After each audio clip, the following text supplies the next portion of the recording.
ରଚିଲା କାଳବୈଶାଖୀ ଝଡ଼ର ତାଣ୍ଡବ, ଜନତା ହେଲେ ହନ୍ତସନ୍ତ। ଦର୍ଶକ ବନ୍ଧୁ ଟିକିନିକି ଖବରକୁ ସ୍ୱାଗତ। କନ୍ଧମାଳ ଜିଲ୍ଲା ଫିରିଙ୍ଗିଆ ବ୍ଲକ ଅନ୍ତର୍ଗତ ବିଭିନ୍ନ ପଞ୍ଚାୟତର ଅନେକ ଗ୍ରାମରେ କାଳବୈଶାଖୀ ଝଡ଼ର ତାଣ୍ଡବ ଯୋଗୁଁ ନିରୀହ ଜନତା ହନ୍ତସନ୍ତ ହୋଇଥିବା ଦେଖିବାକୁ ମିଳିଛି। ଏହି ଝଡ଼ ବରଷା ବା କାଳବୈଶାଖୀ ହଠାତ୍ ଘଟକଳା ମେଘ ମାଡ଼ି ଆସି ଅନୁମାନିକ 4 ଘଣ୍ଟା ସମୟରେ ଧୀରେ ଧୀରେ ପବନ ବହିଥିଲା ଓ ପରେ ସାଧାରଣ ବର୍ଷା ହୋଇଥିଲା ଏବଂ ସେହି ସାଧାରଣ ଧୀରେ ଧୀରେ ବର୍ଷା ପବନ ତୀବ୍ର ଗତିରେ ମାଡ଼ି ଆସିଥିଲା। ବର୍ଷା ସମେତ କୁଆପଥର ମାଡ଼ ହେବାରୁ ଅନେକ ଗ୍ରାମରେ ବିଦ୍ୟୁତ ତାର ସମେତ ଅନେକ ଘର ଗୁଡ଼ିକର ଛପର ଉଡ଼ି ଯାଇଥିଲା। ଅନେକ ସ୍ଥାନରେ ବଡ଼ ବଡ଼ ବୃକ୍ଷ ଗୁଡ଼ିକ ଭାଙ୍ଗି ରାସ୍ତାରେ ପଡ଼ିଯିବାରୁ ଯାତାୟାତ ମଧ୍ୟ ବାଧାପ୍ରାପ୍ତ ହୋଇଥିବା ଦେଖିବାକୁ ମିଳିଛି।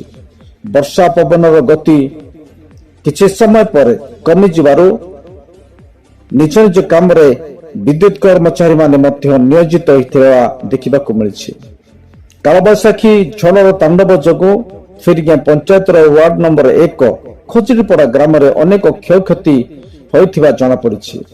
ଉକ୍ତ ଗ୍ରାମର ରୁକ୍ମଣୀ ଦିଗାଲ, ପ୍ରକାଶ ଦିଗାଲ, ଘଣ୍ଟ ଦିଗାଲ, ସୁଶାନ୍ତ ଦିଗାଲ, ପିଣ୍ଟୁ ଦିଗାଲ, ପ୍ରେମନିଧି ଦିଗାଲ ସେମାନଙ୍କ ଘର ଗୁଡ଼ିକର ଘର ଛପର ଉଡ଼ି ଯାଇଥିବା ଦେଖିବାକୁ ମିଳିଛି।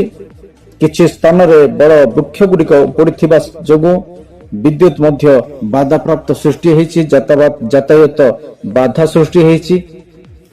ବିଦ୍ୟୁତ ତାର ଗୁଡ଼ିକ ଉପରେ ବଡ଼ ବଡ଼ ବୃକ୍ଷ ଗୁଡ଼ିକ ପଡ଼ିଯିବା ଫଳରେ ବିଦ୍ୟୁତ ତାର ଗୁଡ଼ିକ ମଧ୍ୟ ଛିଣ୍ଡି ଯାଇଥିବା ସୂଚନା ରହିଛି।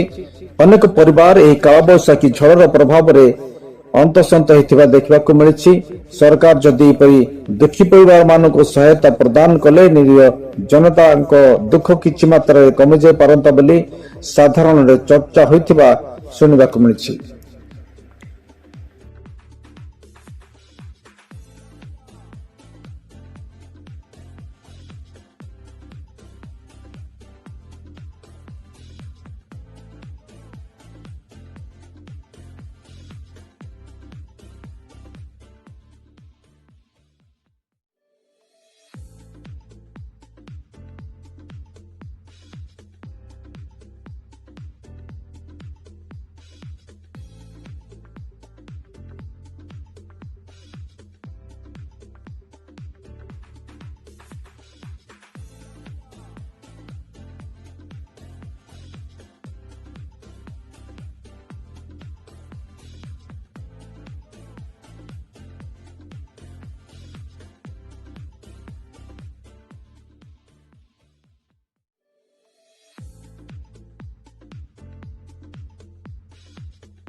दर्शक बंधु टिकिनिकी खबर अधिक अपडेट पाई टिकिनिकी खबर को सब्सक्राइब, लाइक और शेयर करने को भूलिए नहीं।